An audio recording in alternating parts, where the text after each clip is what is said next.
Where do we start drawing the line between protest and riots?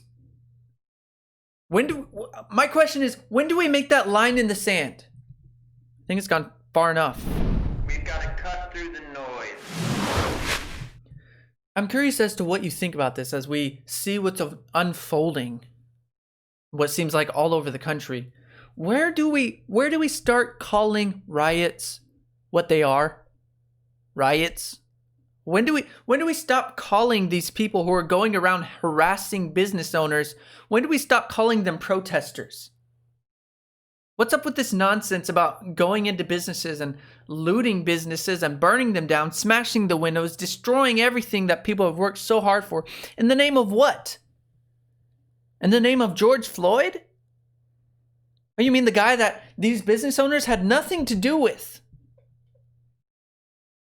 Curious as to what you think about this. Before we get into today's stories, make sure that you're subscribed, hit all notifications. YouTube is not going to promote this content, so make sure that you take action yourself and decide what you want to watch.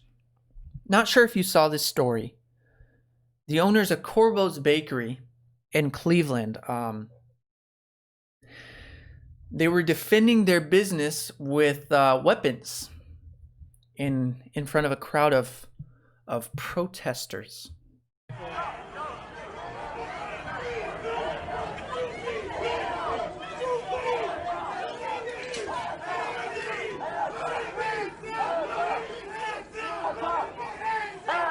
Corbo's Bakery. He's got a gun. He's shot.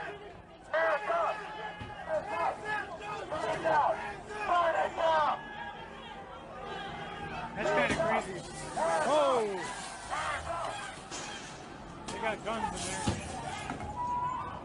Not sure if you caught that. I definitely heard somebody say, "Burn it down." Burn it down? Burn it down for what?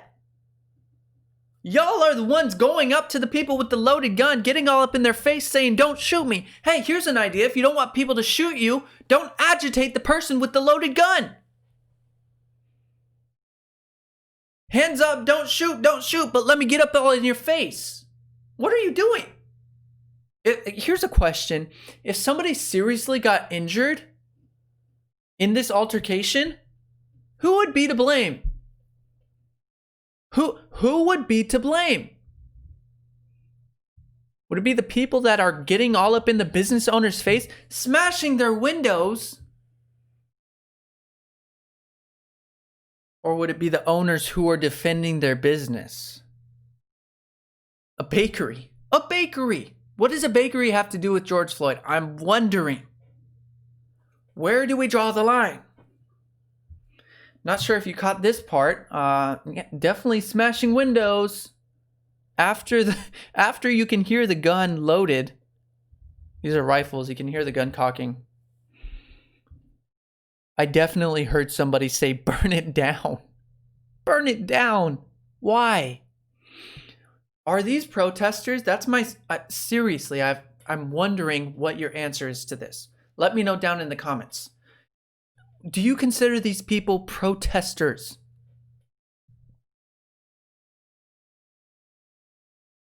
Another story in Philadelphia didn't end so peacefully. These group of rioters shielding themselves as protesters in Cleveland, they were able to walk away from the business. Nothing happened. Nobody got hurt. Thankfully. I don't want anybody to get hurt. That's why I think people shouldn't be doing this.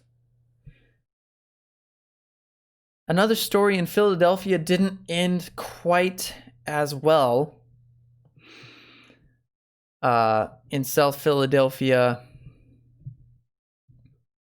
a man was defending his firearms store. South Philadelphia gun shop owner shot and killed a man trying to break into his store early Tuesday morning amid heightened looting concerns.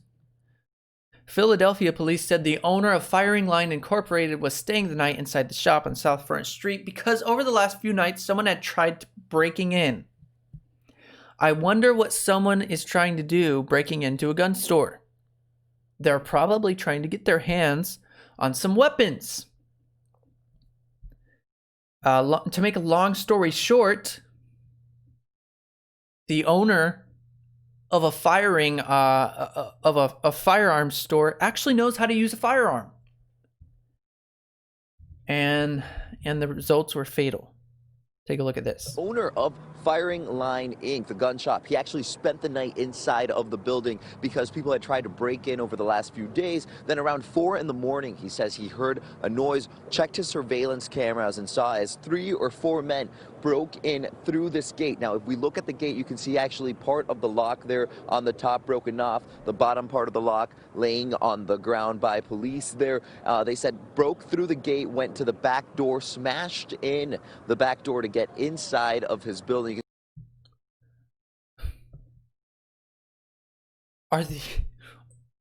Are these protesters?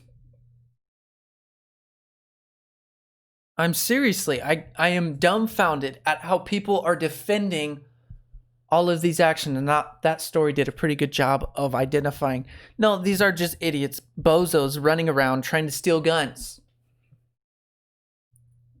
I don't know what you think you're doing breaking into a firearms store. Apparently, many people, or the same people, had tried over and over again to break into this store. Finally did it. They went up the stairs to the shop, and guess what? The shop owner said, no, you will not be taking these firearms. One of the men pointed a handgun at the store owner, and the store owner put a bullet between his eyes. Plain and simple. I told you from the very beginning of this, these actions are only going to encourage people to be more lawless, and because of that, someone is going to get shot and killed. Somebody's going to seriously get hurt. Now, another man showed up at the hospital. They think he's probably connected in this. There were, I believe there were 4 individuals who broke into the store. One of them was killed. Another one was shot. The other ones ran away. All of this could have been avoided if we stopped defending riots, calling them protests. I am so sick of this. I have seen people on social media saying, well, you don't get a right to choose how people protest. Okay, sure, I don't get a right, but does the Constitution get a right to decide how people protest? Because these are not my words. These are the words of the First Amendment of the United States Constitution. Listen to this carefully. Congress shall make no law respecting an establishment of religion or prohibiting the free exercise thereof, or abridging the freedom of speech or of the press, or the right of the people peaceably to assemble. Peaceably to assemble and to petition the government for a redress of grievances. So sure, okay, I'll give you that. I do not get to decide how people protest peacefully, as defined in the Constitution of the United States. Going up to shop owners, business owners, hardworking people saying, don't shoot, don't shoot, don't shoot, while they have an active, loaded weapon in your face does not resemble a peaceful protest. It just does not. If you're going to agitate someone with a loaded gun who is minding their own business, you're very lucky to have walked away.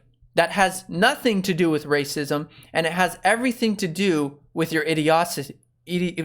I'm an idiot. I can't even talk. That was going to be a great line. That was going to be a fantastic line.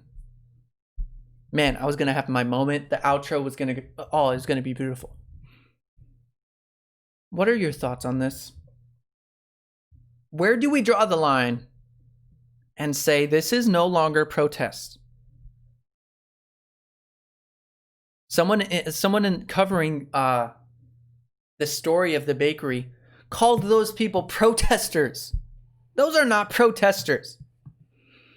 Those are not people showing their grievance Those are people asking for trouble. There's a difference. What's the difference? Where's the line in the sand? Peaceably. Peace, that is the key word in the Constitution. Please.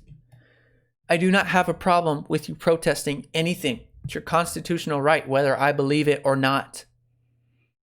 Whether I believe in the cause or not. Doesn't matter. You can peacefully protest anything you want. That's your right.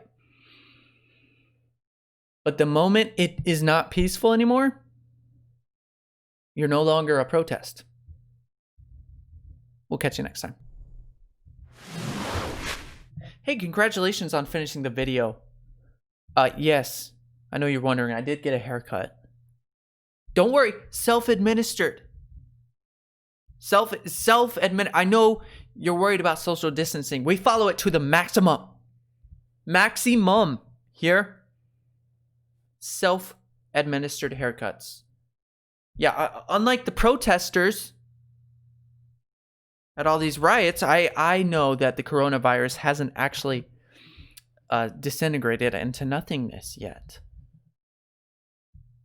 You can click on one of these anytime. You don't have to hear me talk anymore unless you want to. Oh, you don't want to? Oh, okay. Yeah.